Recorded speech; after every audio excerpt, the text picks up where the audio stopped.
ఇంగ్లాండ్తో test సిరీస్కు ముందు India ఏ సత్తా చాటుతోంది. India ఏ England Lions మధ్య జరుగుతున్న మ్యాచ్లో కరుణ్ నయ్యర్ డబుల్ సెంచరీతో అదరగొట్టాడు. తొలి రోజు ఆటలో కరుణ్ సెంచరీ చేయగా రెండవ రోజు డబుల్ సెంచరీ పూర్తి చేశాడు. సర్ఫరాజ్ ఖాన్ కూడా 92 పరుగులు చేసి రాణించాడు. దీంతో ఇండియా ఏ టీం భారీ స్కోర్ సాధించింది. రెండవ రోజు ఆట ప్రారంభమైన కొద్దిసేపటికే కరుణ్ నయ్యర్ డబుల్ సెంచరీ పూర్తి చేశాడు. డబుల్ సెంచరీ చేసిన తర్వాత దూకుడుగా ఆడేందుకు ప్రయత్నించి అవుట్ అయ్యాడు.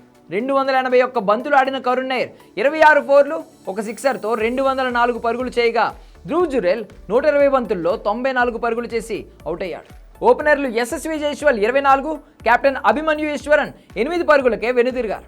సర్ఫరాజ్ ఖాన్ సెంచరీ చేసే అవకాశాన్ని కోల్పోయాడు.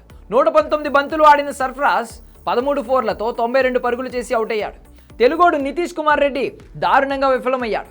ధ్రువ్ జురేల్ తర్వాత క్రీజ్లోకి వచ్చిన నితీష్ కేవలం 7 పరుగులే చేసి పెవిలియన్ బాట పట్టగా శార్దుల్ ఠాకూర్ 27 పరుగులు చేశాడు. కరుణ్ నయ్యర్, సర్ఫరాజ్ ఖాన్, ధ్రువ్ జురేల్ రాణించడంతో ఇండియా ఏ టీం 500 మార్కును దాటింది. తొలి ఇన్నింగ్స్లో 557 పరుగులకు ఆలౌట్ అయింది. డొమెస్టిక్ క్రికెట్లో అదరగొట్టిన కరుణ్ నయ్యర్ ఈ మ్యాచ్లోనూ రాణించడంతో బీసీసీఐ సెలెక్టర్లు ఆనందంలో ఉన్నారు. ఇంగ్లాండ్తో జరిగే 5 టెస్టుల సిరీస్లోనూ కరుణ్ నయ్యర్ పేరు ఖరారైంది. విరాట్ కోహ్లీ, రోహిత్ శర్మ రిటైర్మెంట్ ప్రకటించిన నేపథ్యంలో అందరి ఫోకస్ ఇప్పుడు నాయర్ పైనే ఉంది.